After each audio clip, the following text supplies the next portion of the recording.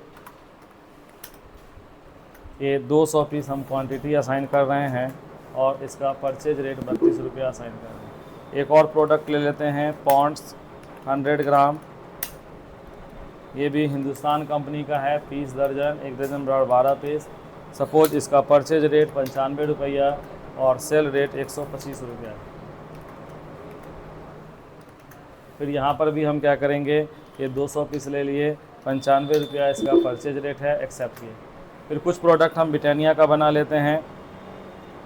जैसे ब्रिटानिया में आपके पास है फुल टॉस,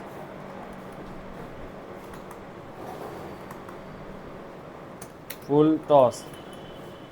अब ऐसी स्थिति में फुल टॉस के अंतर्गत हमारा कंपनी चेंज हो गया ब्रिटानिया, और यहाँ यूनिट के रूप में हम यूज़ करने वाले हैं सेम पीस और दर्जन, क्योंकि जितना भी सामान हमारे पास है वो पीस और दर्जन में रिप्रेजेंट होगा। 1 दर्जन बराबर 12 पीस। फिर इसको हमने यस कर लिया। सपोज फुल टॉस का कीमत 12 रुपया परचेज रेट है और सेल रेट जो है वो 15 रुपया है।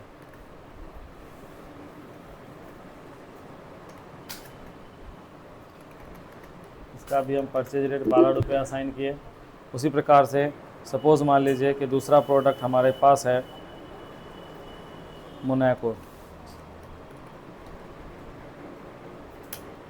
तो इसको भी हमने ब्रिटानिया के अंतर्गत बना दिया। पहला पीस बाद में दर्जन। फिर यहाँ पर भी स्टैंडर्ड रेट यस करेंगे। इसका सपोज़ 13 रुपया MRP ये परचेज रेट है और इसका बिक्री रेट 15 रुपया है। इसी प्रकार से यहाँ पर भी हम क्या करेंगे,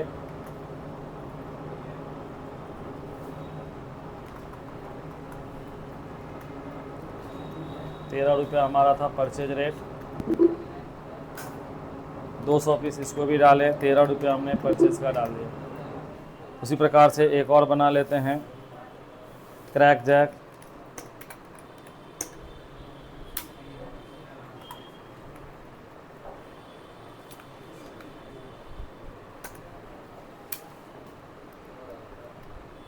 इसको भी हमने ब्रिटानिया के अंदर बना दिया, पीस दर्जन। तो 3-3 आइटम हमने दोनों के अंदर बना लिया। 20 रुपया, सपोज इसका 25 रुपया प्राइस है। ठीक है, आप चाहें तो इस तरह से 1000-2000 जितने प्रोडक्ट बनाने हैं उतना आप बना सकते हैं। तो इस तरह से हमारे पास सारे आइटम बन चुके हैं। अगर देखना है तो अल्टर में जाकर भी हम चेक कर सकते हैं। 2 हमारे पास स्टॉक रूम, ब्रिटानिया और हिंदुस्तान बने हुए हैं। स्टॉक आइटम की बात करें तो 6 बने हुए हैं और यूनिट की बात करें तो 2 बने हुए हैं। अब अपने स्टॉक का लिस्ट देखना चाहेंगे तो रिपोर्ट में जाकर स्टॉक समरी में देख सकते हैं और यहाँ पर Alt+F1 दबाने से डिटेल आ जाएगा। तीनों कंपनी के अंतर्गत आप देख रहे हैं कि 3-3 प्रोडक्ट अवेलेबल है। ये चीज़ हमारा मैंडेटरी है, अगर पहले से बना हुआ है तो बनाने की ज़रूरत नहीं है। अब हम क्या करेंगे, नेक्स्ट स्टेप में कुछ लेजर क्रिएट करेंगे जिसके बारे में यहाँ पे आपको इन्फॉर्मेशन दिए हुए थे। हम जिन पार्टियों से माल बेचेंगे उसके नाम से लेजर बना रहे हैं, जिनसे खरीदेंगे उसके नाम से लेजर है, फिर सेल और परचेज से रिलेटेड लेजर है और GST का लेजर है। तो यहाँ पर आ जाइए। सबसे पहले लेजर बनाने के लिए हम लोग जाएंगे क्रिएट नाम के ऑप्शन पर। क्रिएट के अंतर्गत लेजर में जाएंगे और यहाँ फॉर्म मिलेगा। सबसे पहले हमने होम प्रोडक्ट स्टोर नाम के कंटेंट को यूज़ किया। इसके बाद यहाँ पर इसका जो अंडर ग्रुप है वो सन्ड्री डेबिटर है और यहाँ पर फिर इसी तरह से आगे आएंगे। अगर हम यहाँ बिहार डालते हैं इसका मतलब है इंट्रा स्टेट वाला होगा, यानी अपने ही राज्य में सामान बेचेंगे। और अगर यहाँ स्टेट चेंज कर देंगे इसका मतलब है कि इंटर स्टेट वाला होगा।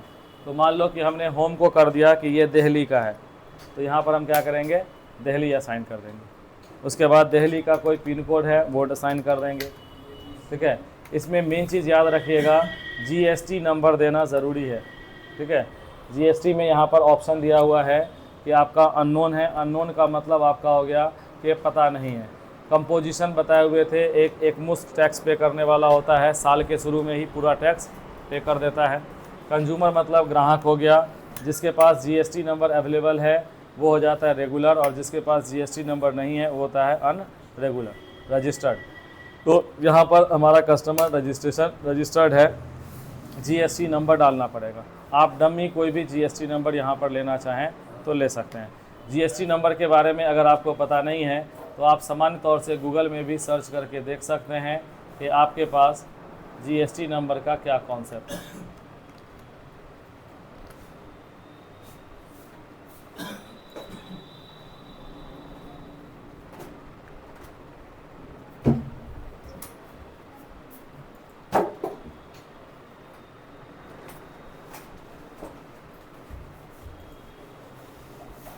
यहाँ पर लिखे GST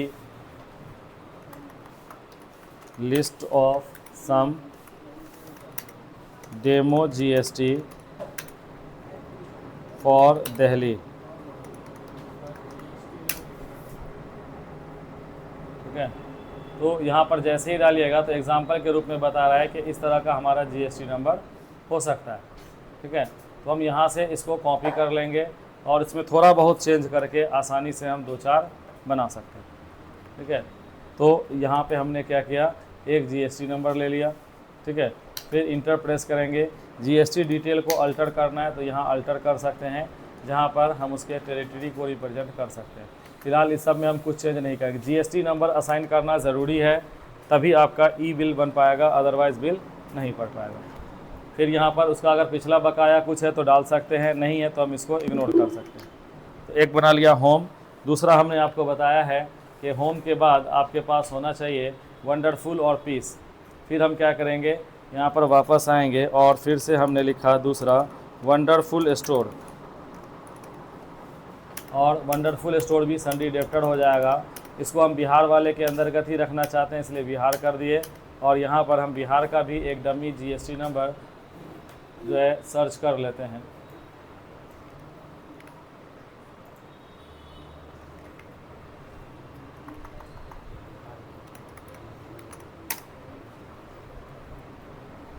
तो इस तरह से आपको अलग अलग उदाहरण मिल सकता है।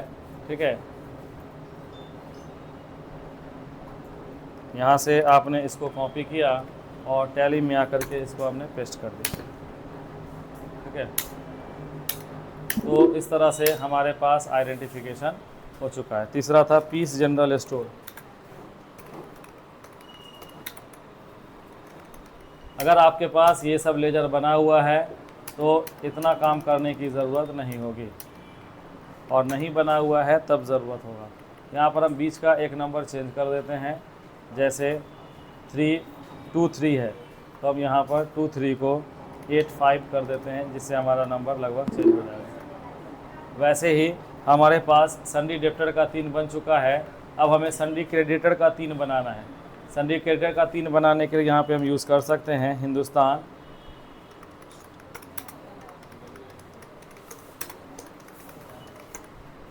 Unilever limited. ये हमारे पास हो जाएगा सन्डी क्रेडिटर। इसमें भी सेम चीज़ें हैं। मान लो हम हिंदुस्तान को चाहते हैं दिल्ली का बना दें, तो हमने यहाँ दिल्ली डाल दिया, और यहाँ पर दिल्ली का जो रजिस्ट्रेशन नंबर था हम उसको उठा लेते हैं, दिल्ली का जीएसटी नंबर। ये दूसरा हमने दिल्ली का जीएसटी नंबर उठा लिया, फिर इंटर प्रेस किए, और इस तरह से हमारे पास पहला बना। दूसरा बनाएंगे ब्रिटानिया।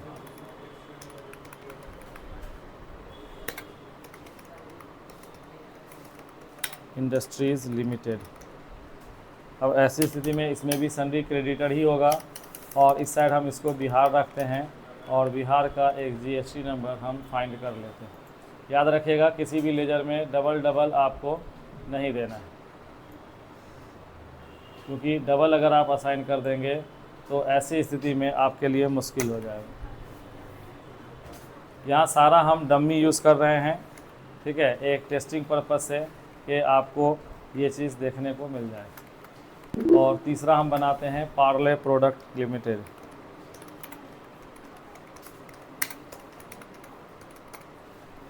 ये भी हमारे लिए सन्डी क्रेडिटर ही है। ये भी हम बिहार का ही बना रहे हैं, और इसमें भी हम जीएसटी नंबर दे के थोड़ा सा चेंजेस कर दे रहे हैं। 20 को हम 67 कर देते हैं। इस तरह से हमारे पास 3 डेबिटर और 3 क्रेडिटर का लेजर बन चुका है। आप अल्टर में जा कर के आसानी से देख सकते हैं। जिससे माल हमें ख़रीदना है वो हिंदुस्तान, ब्रिटानिया और पार्ले है। हिंदुस्तान है, उसके बाद ब्रिटानिया है और पार्ले है। जिससे सामान बेचना है वो हमारे लिए होम है, वंडरफुल है और पीस है। यहाँ पर हिंदुस्तान और होम प्रोडक्ट दोनों दिल्ली का है, यानी आउट ऑफ स्टेट है, और बाकी हमारा सेम स्टेट का है। अब हम क्या करेंगे, कुछ और भी लेज़र बनाएंगे, क्योंकि ये तो हमारे पार्टी के लेज़र हो गए। इसके बाद आप देख रहे हैं सेल और परचेस से रिलेटेड लेज़र बनाना है। मेन चीज़ यहीं पे आपको सेट करना होता है। अगर पहले से बना हुआ है तो बनाने की ज़रूरत नहीं है, सिर्फ उसका सेटिंग चेक कर लेना है। नहीं बना है तो आपको बनाना पड़ेगा। यहाँ पर हम सबसे पहला बना रहे हैं गुड सेल्स। गुड सेल्स के अंदर इंटर प्रेस करेंगे तो इसे हम असाइन करेंगे सेल्स अकाउंट में। फिर यहाँ पर आपसे पूछ रहा है जीएसटी एप्लीकेबल, तो यस करना है, और इसके अंतर्गत इंफॉर्मेशन डालना है। बोल रहा है नेचर ऑफ ट्रांजैक्शन, तो हमने यहाँ पर लिखाया है कि अगर आप सिंपल गुड सेल्स बनाएंगे तो इसका नेचर ऑफ ट्रांजैक्शन देना है सेल टैक्सेबल। तो यहाँ पर हम डालेंगे सेल्स टैक्सेबल, ठीक है, नीचे में आपका दिया हुआ है सेल्स टैक्सेबल। फिर इंटर प्रेस करेंगे। यहाँ हमेशा IGST का वैल्यू डालना है, CGST का नहीं देना है, क्योंकि IGST का जैसे ही डालेंगे दोनों को अपने आप क्या करेगा, डिवाइड कर देगा। यहाँ ऑप्शन नहीं दिख रहा है तो आप F12 बटन दबा के इन चीज़ों को ऑन ऑफ भी कर सकते हैं, ठीक है। तो यहाँ पर हम HSN कोड यस करेंगे, ठीक है। टाइप्स ऑफ गुड को भी यस कर सकते हैं, GST टाइप को भी हम यस कर सकते हैं। तो बहुत सारा इन्फॉर्मेशन आना शुरू हो गया, ठीक है। एक वैलिड GST बिल के लिए कुछ चीज़ों का ध्यान रखना ज़रूरी है, जिसमें बिल पर सप्लायर या बायर का, ठीक है, GST नंबर होना चाहिए। जो भी प्रोडक्ट हम दे रहे हैं उसका प्रॉपर HSN कोड होना चाहिए, और HSN कोड के साथ साथ उसका प्रॉपर टैक्स रेट होना चाहिए। अब ये नहीं है कि सरकार ने किसी सामान पर 18% टैक्स सेट कर रखा है और आप उसको 40% में बेचिएगा, ठीक है। 18% है तो उसको 18% में ही डालना पड़ेगा। तो यहाँ पर HSN कोड भी आप असाइन कर सकते हैं कि आपके गुड्स का क्या है, ठीक है। यहाँ पर क्योंकि हम प्रोडक्ट के हिसाब से बना नहीं रहे हैं, इसलिए इसको हम ब्लैंक भी छोड़ सकते हैं। टैक्सेबल था। अब यहाँ पर आपको जो बताया था कि आपको सिर्फ IGST देना है, जैसे 18% जैसे ही डालेंगे तो आप देख लीजिए दोनों को ऑटोमेटिकली नॉन और डिस्ट्रीब्यूट कर दिया है। तो इस तरह से हमारे पास आया। फिर टाइप्स ऑफ सप्लाई में क्या है, गुड्स है। टाइप्स ऑफ सप्लाई जो है हमारे लिए क्या रहेगा, गुड्स रहेगा, क्योंकि अभी जो हम काम करने वाले हैं वो सेल से रिलेटेड है, यानी सामान बिकेगा, फिर हम इसको एक्सेप्ट करेंगे। एक और बनाएंगे गुड सेल्स के नाम से, लेकिन इस गुड सेल्स के नाम से बनाने पर हमें एरर दे देगा, this name is already exist. तो यहाँ पर हमें क्या करना है कि एक तो सेम स्टेट के लिए हमने बनाया है, एक अदर स्टेट के लिए बनाना चाहते हैं, तो हम यहाँ पर नाम डिफ़र करने के लिए इंटर स्टेट नाम का वर्ड जोड़ देते हैं ताकि हमें पता भी रहे। और फिर ये भी हो जाएगा सेल्स अकाउंट।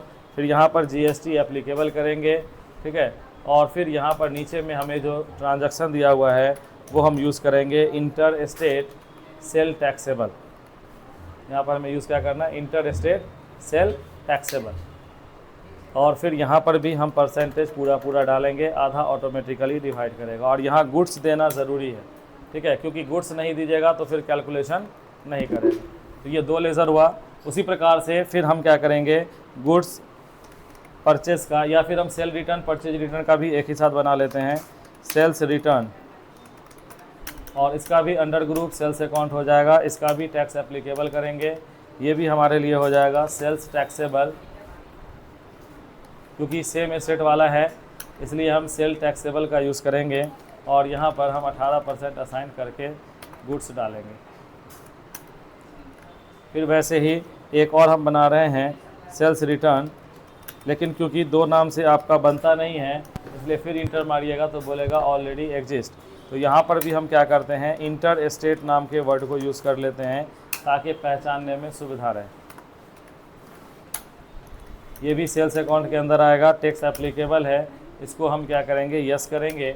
फिर इंटर प्रेस करके यहाँ पर भी इंटर स्टेट का होने के कारण हम लोग यूज़ करेंगे इंटर स्टेट सेल टैक्सेबल, और यहाँ पर भी हम सेम रेट असाइन करेंगे। इस तरह से हमारे पास, ठीक है, सेल्स का 4 लेजर बन गया है। एक गुड सेल्स इंटर स्टेट, तीसरा आपका था सेल्स रिटर्न, चौथा सेल्स रिटर्न इंटर स्टेट। वैसे ही हम परचेज से रिलेटेड बना लेते हैं, गुड्स परचेज, ये हो जाएगा अंडर परचेज अकाउंट। फिर उसके बाद यहाँ पर भी आपका जीएसटी एप्लीकेबल के बाद यस होगा। और यहाँ पर क्योंकि आप सेम स्टेट वाला परचेज बना रहे हैं इसलिए परचेज टैक्सेबल नाम के वर्ड का यूज़ करना है, परचेज टैक्सेबल। और यहाँ पर भी हम परसेंटेज सेम लगाएंगे। और याद रखिएगा टाइप्स ऑफ सप्लाई में हमेशा गुड्स देना है।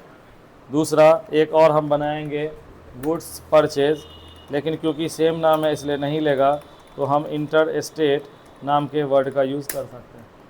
यहाँ पर आपके पास है परचेज अकाउंट, फिर एप्लीकेबल को यस कीजिए, और यहाँ पर इंटर स्टेट परचेज टैक्सेबल नाम के वर्ड को यूज़ करना है, क्योंकि जब 2 राज्य के बीच में, अगर यहाँ नेचर ऑफ ट्रांजैक्शन गलत होगा कैलकुलेशन में प्रॉब्लम करेगा। यहाँ पर भी हमने दे दिया गुड्स। अब 2 लेजर और बनाते हैं परचेज से रिलेटेड, परचेज रिटर्न का, परचेज RETURN रिटर्न, ठीक है, ये भी परचेज अकाउंट के अंदर होगा। इसको भी हम यस करेंगे, और यस करने के बाद यहाँ पर परचेज टैक्सेबल नाम के वर्ड को यूज़ करेंगे।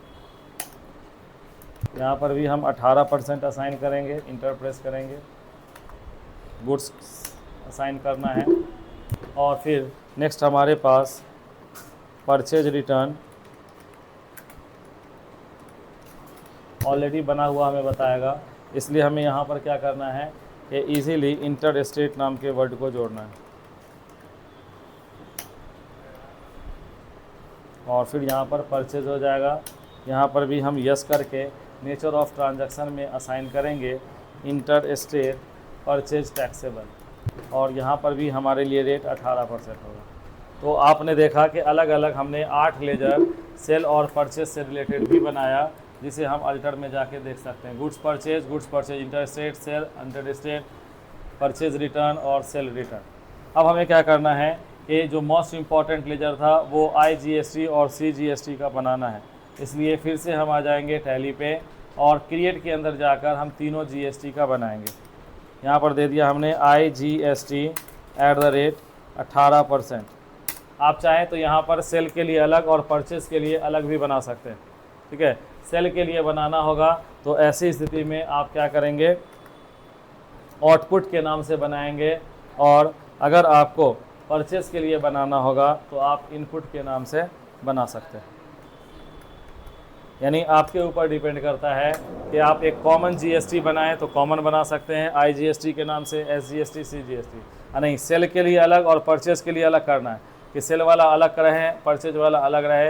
तो परचेज में होता है इनपुट, ठीक है, और सेल में होता है आउटपुट। तो आप यहाँ पर इनपुट आईजीएसटी और आउटपुट आईजीएसटी के नाम से भी बना सकते हैं। इसका अंडर ग्रुप हो जाएगा ड्यूटीज एंड टैक्सेस। यहाँ टाइप ऑफ ड्यूटी या टैक्स में जीएसटी डालेगा, जीएसटी नहीं डालिएगा तो जीएसटी कैलकुलेशन नहीं करेगा। अब पूछ रहा है कि टैक्स का टाइप क्या है, तो ये हमारे लिए क्या है, आईजीएसटी है, तो इंटीग्रेटेड टैक्स होगा क्योंकि यह स्टेट और सेंट्रल दोनों का है। और यहाँ पर परसेंटेज ऑफ कैलकुलेशन पूछेगा, 18 डालेंगे। दशमलव के बाद के अंक को आपको अपवार्ड राउंडिंग करना है या डाउनवार्ड। अपवार्ड का मतलब हुआ दशमलव में 10 पैसा, 5 पैसा, 50 पैसा, 95 पैसा कुछ भी रहे उसको रुपया में कन्वर्ट कर देगा। और डाउनवार्ड राउंडिंग का मतलब हुआ पैसा में कुछ भी रहे उसे घटाकर आपका बिना पैसा वाला बिल बना देगा, मतलब 0 रुपया का पैसा आपका बिल नहीं, बल्कि बिल का जो पैसा वाला पोर्शन है यानी दशमलव के बाद का अंक है उसको हटा देगा। और नॉर्मल में 50 पैसा से कम रहेगा तो ऐड करेगा, और 50 पैसा या उससे ज़्यादा रहेगा, 50 पैसा से कम रहेगा तो लेस कर देगा, घटा देगा, 50 पैसा या उससे ज़्यादा रहेगा तो जोड़ देगा। तो हम लोग सामान्य तौर से नॉर्मल राउंडिंग ही रखते हैं और यहाँ पर हम इसको एक्सेप्ट कर सकते हैं। उसी प्रकार से एक बनाएंगे CGST @9%। यहाँ पर भी ड्यूटीज एंड टैक्सेस टाइप में हो जाएगा GST, और ये क्योंकि CGST है इसलिए हमारे पास सेंट्रल टैक्स होगा और यह 9% होगा। और इस तरह से हम इसको भी एक्सेप्ट कर सकते हैं। फिर बनाएंगे SGST @9%। इसका भी ड्यूटीज एंड टैक्स होगा, टाइप ऑफ ड्यूटी में आपका GST हो जाएगा, और ये स्टेट से रिलेटेड है इसलिए हम स्टेट GST डालेंगे और 9%। इस तरह से आपके पास सारे वैल्यू क्रिएट हो चुके हैं। अब सिर्फ और सिर्फ आपका जो बचा हुआ है एंट्री करना। तो आप देख लीजिए आपकी रिक्वायरमेंट के अनुसार सारे लेजर ऑलरेडी बनाए जा चुके हैं। 3 टैक्स के लेजर हैं, IGST, CGST, SGST। इसके अलावा 3 सन्डी डेप्टर है जहाँ से माल हम उधार बेचेंगे, जिसमें हमारे लिए home product store, peace general store और वंडरफुल स्टोर है। 3 हमारे लिए सन्डी क्रेडिटर है जिससे माल हम खरीदेंगे, हिंदुस्तान, ब्रिटानिया और पारले है। सामान बेचने के लिए गुड्स सेल्स है, सामान खरीदने के लिए गुड्स परचेज है, सामान वापस करने के लिए परचेज रिटर्न है, वापस सामान आपके पास जब आएगा वापस लेने के लिए सेल्स रिटर्न है। और क्योंकि सेल परचेज या सेल रिटर्न और परचेज रिटर्न सेम स्टेट वाले के साथ भी हो सकता है और अदर स्टेट वाले के साथ भी, तो सेम स्टेट वाले के लिए हम अलग सेल्स का बनाएंगे जिसमें नॉर्मल दिए हैं, और अदर स्टेट वाले के लिए हम उसमें इंटर स्टेट नाम के वर्ड को जोड़े हैं ताकि हमें पता चले। ठीक है, तो इस तरह की चीज़ों को पहले भी आप बनाना पीछे के टैली के क्लासेस में देखा है, आप उसी तरह से इसे बना सकते हैं। सिर्फ कुछ जगहों पर टैक्स को इनेबल करना था, उसका ध्यान देना है। अब आगे का कार्रवाई जो है वो सामान्य एंट्री करना है कि आप जैसे सेल परचेज पहले करते थे वैसे ही करना है। सपोज़ मान लीजिए हमें अभी परचेज का ट्रांजैक्शन करना है, तो हम वाउचर में गए, F9 बटन दबाएंगे तो परचेज ओपन होगा। परचेज के अंतर्गत हम डेट असाइन करने के बाद यहाँ डालेंगे। अगर हम नगद सामान खरीद रहे हैं तो कैश असाइन करेंगे, ठीक है, और कैश असाइन कर रहे हैं तो फिर वहाँ पर हमारे लिए एक कन्फ्यूज़न है कि नगद में माल हम अपने ही राज्य में खरीद रहे हैं या दूसरे राज्य में, ये भी क्लियर कट आपके पास इंफॉर्मेशन होना चाहिए। अगर सपोज़ आप अपने ही राज्य में खरीद रहे हैं, सपोज़ लक्स, ठीक है, 1000 पीस, इसका रेट अपने आप परचेज का आ गया, इंटर प्रेस करेंगे। जैसे ही इंटर मारिएगा यहाँ पर आपसे पूछेगा परचेज का अकाउंटिंग डिटेल, तो यहाँ पर याद रखिएगा आपके पास 4 अलग अलग है, ठीक है। परचेज करने पर परचेज का 2 ऑप्शन है और परचेज रिटर्न करने पर परचेज रिटर्न का 2 है। ये चारों इसलिए यहाँ दिख रहा है क्योंकि आपको पता है परचेज वाउचर के अंतर्गत परचेज अकाउंट के अंदर बना हुआ लेजर दिखता है और ये सभी के सभी परचेज अकाउंट के अंदर है, इसलिए दिख रहा है। तो यहाँ पर ध्यान से आप सेम राज्य में जब सामान खरीदेंगे तब आपको यूज़ करना है गुड्स परचेज, क्योंकि इसको हमने सेल टैक्स परचेज टैक्सेबल के अंतर्गत बनाया था। फिर इंटर प्रेस करेंगे, फिर दूसरे आइटम जो हमारे पास होंगे उसको असाइन करेंगे। सपोज ये भी हम 1000 पीस ले रहे हैं, ठीक है। और यहाँ पर भी हम क्या करेंगे, अपने परचेज़ का ही इंफॉर्मेशन डालेंगे कि हमारे पास गुड्स परचेज हो। फिर उसी प्रकार से हमारे पास दूसरा पॉन्ड्स था, पॉन्ड्स का हम यूज़ करेंगे। ये भी सपोज़ हम 1000 पीस ले रहे हैं, ठीक है। यहाँ पर भी हम यूज़ करेंगे गुड्स परचेज, क्योंकि सेम स्टेप, अगर 3 ही बिल देना है तो 3 ही दे करके एक बार फॉल्स इंटर मारिए, नीचे आ जाता है। पहले हम क्या करते थे, डायरेक्ट इंटर प्रेस करते चले जाते थे। अब यहीं पे हमें टैक्स लगाना है IGST। पहला पॉइंट तो ये याद रखना है कि अगर सेम स्टेट में ख़रीद रहे हैं तो हम CGST और SGST डालेंगे, और अदर स्टेट में ख़रीद रहे हैं तो IGST। हमने ऊपर सेल रिप्रेजेंट किया था गुड्स परचेज, मतलब सेम स्टेट में ख़रीद रहे हैं, इसलिए यहाँ अगर IGST देंगे भी तो टैक्स कैलकुलेट नहीं करेगा, ठीक है। यहाँ पर हमें क्या लगाना है, CGST और SGST। CGST ऑटोमेटिकली आपने देखा कैलकुलेट कर दिया, और SGST भी लगाएंगे तो कैलकुलेट कर देगा, ठीक है। यानी टोटल माल हमारे पास 15,000, 32,000, 95,000, टोटल 1,42,000 का है। उस पर 9% CGST 12,780 और 9% SGST 12,780 लग करके टोटल 1,67,556 रुपया हुआ। इसको आप एक्सेप्ट कर लेंगे तो आपका काम हो जाएगा, ठीक है। यहाँ ई-वे बिल है, ई-वे बिल इलेक्ट्रॉनिक बिल है जो ऑटोमेटिकली आपका जनरेट होता है, और कभी भी माल एक राज्य से दूसरे राज्य में भेजना है तो ई बिल आज के डेट में जनरेट करना ज़रूरी है। अदरवाइज़ ट्रांसपोर्टेशन के अंतर्गत आपका जो माल है, ठीक है, अगर कस्टम डिपार्टमेंट के द्वारा पकड़ा जाएगा तो उसे जब्त कर लिया जाएगा, ठीक है। यहाँ पर अभी फ़िलहाल हम नो करके इसको एक्सेप्ट कर लेते हैं। इस तरह से हमारा एक परचेज़ का एंट्री हो गया। अगर हम टैक्स का रिपोर्ट देखना चाहते हैं तो नीचे डिस्प्ले में जाएंगे, और डिस्प्ले में जाने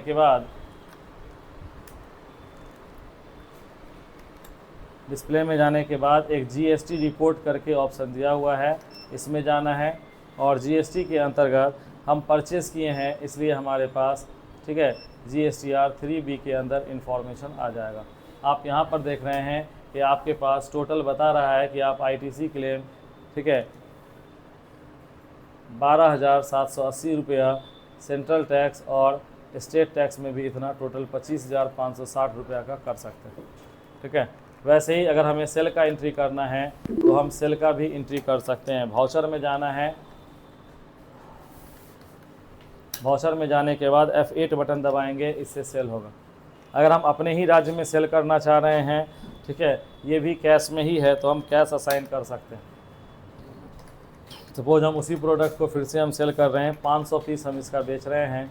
यहाँ पर भी याद रखिएगा, सेम चारों परचेज सेल का डेट लेजर दिखेगा। आप क्योंकि सेम स्टेट में सामान बेच रहे हैं इसलिए गुड सेल्स का यूज़ करेंगे। और फिर उसी प्रकार से दूसरा प्रोडक्ट है, उसको भी हमने असाइन किया। सपोज़ ये भी हमारे पास 500 है, ठीक है, गुड सेल्स हमने दिया। तीसरा आपका पॉन्ड्स है, इसको भी आपने सेल किया। ये मान लो 600 पीस आपने सेल किया, और ये भी आपके पास सेल्स अकाउंट है। उसी प्रकार से क्रैक जैक है, ये आप सपोज़ 100 पीस सेल कर रहे हैं, और इसका भी आपका गुड सेल्स ही है। फिर एक मान लीजिए मोनाको है, ये भी आप 100 पीस सेल कर रहे हैं, इसका भी आपका जो गुड सेल्स ही होगा, ठीक है। अब बाकी लास्ट में हम GST लगाना चाहते हैं तो CGST और फिर SGST लगा सकते हैं, जिससे दोनों का कैलकुलेशन हो। लेकिन IGST देते तो कैलकुलेशन नहीं करता। इसको इंटर प्रेस करके आप एक्सेप्ट कर सकते हैं, जहाँ पर आपके लिए काफ़ी ज़्यादा सुविधाजनक तरीके से रिपोर्ट देखने को मिल जाएगा, ठीक है। अब पीछे आइए, आप जैसे ही GST रिपोर्ट में जाकर रिपोर्ट चेक करेंगे तो ऑटोमेटिकली आपको GSTR 1 के अंतर्गत ये इंफॉर्मेशन देखने को मिलेगा, ठीक है, कि 1,07,000 रुपया का माल है, ठीक है। 9630 रुपया प्लस 9630 रुपया 19,260 रुपया हमने टैक्स दिया, ठीक है। और 2B में अपने आप ऑटोमेटिकली परचेस का एंट्री आपका आ जाता है, ठीक है। और लास्ट में जब हम भरेंगे तो GSTR 9 भरेंगे, जो ये होगा। बाकी यहाँ से रिपोर्ट हम आसानी से, ठीक है, GST एनुअल कंपोजिशन करना चाहेंगे तो यहाँ से हम टैक्स वगैरह को कैलकुलेट कर सकते हैं, जहाँ हमें बता रहा है कि टैक्स का लायबिलिटी हमारे ऊपर कितना है और इनपुट कितना है, ठीक है। यहाँ पर आप देख रहे हैं आपको सरकार को जो टैक्स देना है 19,260 रुपया है और ऑलरेडी आप सरकार को पहले से टैक्स दे चुके हैं परचेज के दौरान 25,560 रुपया, यानी अभी आपके ऊपर में जीएसटी पेबल नहीं है। आईटीसी क्लेम करके आप उतना पैसा वापस ले सकते हैं, ठीक है। लेकिन क्योंकि आगे भी आपको बिजनेस करना है इसलिए रिफंड की संभावना नहीं है, ठीक है। वो आपका एडवांस में जमा रहेगा और फिर जब नेक्स्ट मंथ में आपका बिलिंग होगा तो उसके साथ एडजस्ट होगा। वहीं आप देख लीजिए, अगर हम इंटर स्टेट में सेल परचेस करना चाहें तो ये भी काम हम कर सकते हैं। यहाँ चले गए F9 बटन से परचेस करेंगे। यहाँ पर आपको याद होगा कि हमने जो लेजर बनाया था, ठीक है, हिंदुस्तान का, उसको दिल्ली के अंदर बनाया था। तो हम यहाँ हिंदुस्तान डालेंगे या कैश में भी डालेंगे तो वो चीज़ असाइन कर सकते हैं। सपोज लक्स 100 ग्राम है, इससे हम 800 पीस खरीद रहे हैं। अब यहाँ पर याद रखिएगा, गुड्स परचेज नहीं दे करके गुड्स परचेज इंटर स्टेट देना है, ठीक है। फिर उसके बाद इंटर प्रेस करेंगे। दूसरा आइटम हमारे पास जो है वो था पेप्सोडेंट, तो हम यहाँ पेप्सोडेंट डालें। ये हमारे पास 1200 पीस खरीदना है, तो ये चीज़ आ गया। यहाँ पर भी आपको वही दूसरे नंबर का असाइन करना है, परचेज इंटर स्टेट, क्योंकि अगर यहाँ गलती कीजिएगा तो फिर आपके लिए टैक्स कैलकुलेट करने में दिक्कत हो जाएगा। फिर मान लीजिए पॉन्ड्स है, ये 2000 पीस हम मंगवा रहे हैं, ठीक है। और यहाँ पर भी हम क्या करेंगे, अब गुड्स परचेज इंटर स्टेट का यूज़ करेंगे। और अब यहाँ पर अगर हम जीएसटी लगाते हैं CGST तो उसको कैलकुलेट नहीं करेगा, ठीक है, क्योंकि इंटर स्टेट है, इसलिए IGST लगाने पर ही यह कैलकुलेशन करेगा, बाकी पे कैलकुलेशन नहीं करेगा। क्या इस तरह से आप इसे एक्सेप्ट कर सकते हैं। वैसे ही हम आपको सेल करके दिखाते हैं। F8 है, होम प्रोडक्ट को हमने अदर स्टेट का बताया था, ठीक है। और यहाँ पर भी सपोज़ हम लक्स ले रहे हैं 500 पीस, और यहाँ पर भी सेल्स में गुड सेल्स सीधा नहीं देना है, गुड सेल्स के साथ क्या साइन करना है, इंटर स्टेट। फिर वैसे ही पेप्सोडेंट हमारे पास है, ये 700 पीस हम बेच रहे हैं। यहाँ पर भी सेम चीज़ें हैं, आपको यूज़ करना है गुड सेल्स इंटर स्टेट।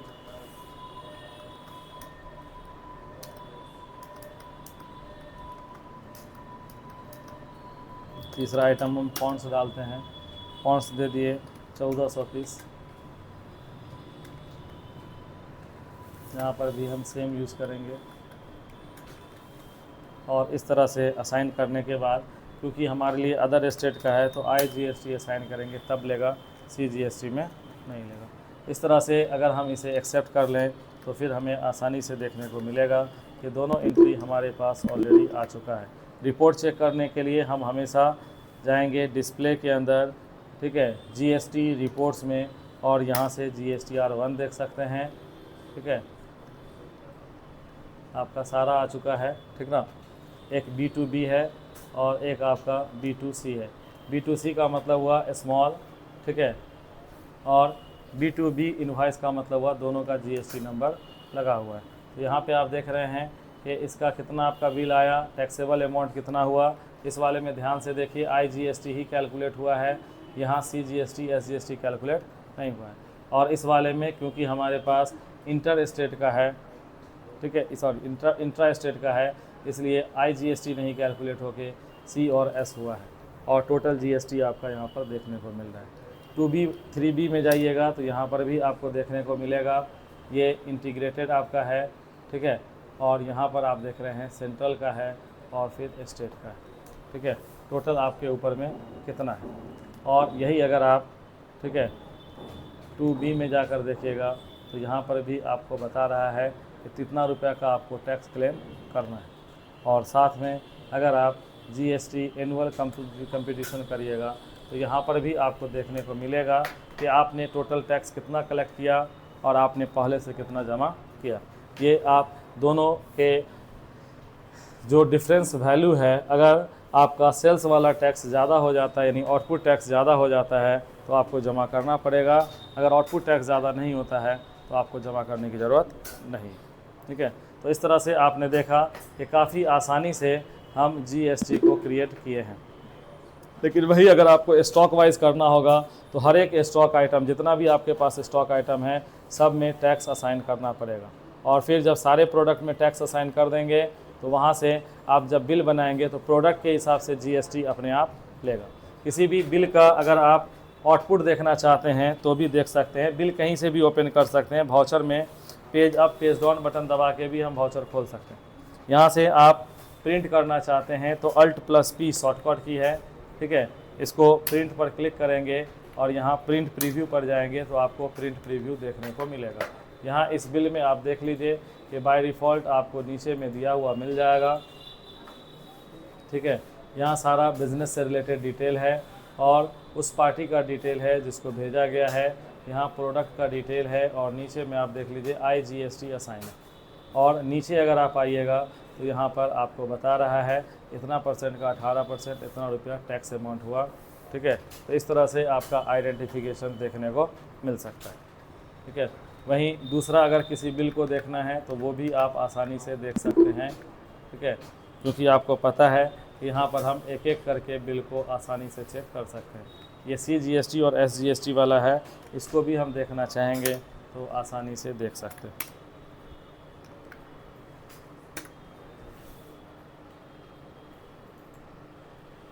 ठीक है, यहाँ पे हमारे पास 2 पेज में बिल आया है तो नीचे दिखा रहा है कंटिन्यू, समझे ना, क्योंकि प्रोडक्ट का थोड़ा सा क्वांटिटी ज़्यादा होने के कारण दूसरे पेज में भी गया है तो हम यहाँ पर नेक्स्ट पेज का यूज़ कर सकते हैं, ठीक है।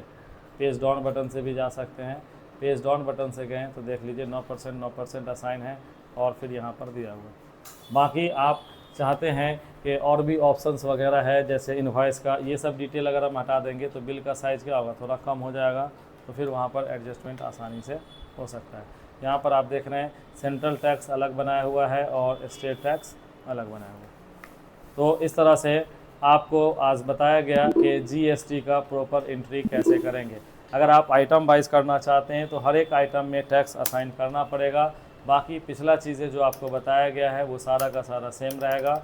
अगर आप प्रोडक्ट वाइज करना चाहते हैं तो अल्टर करके यहीं पे आपको टैक्स का इन्फॉर्मेशन डालना है और हर एक प्रोडक्ट का HSN कोड असाइन करना ज़रूरी है, ठीक है। इसको आप GST के पोर्टल से देख सकते हैं कि कौन सा सामान का GST का रेट क्या है और उसका HSN कोड क्या है।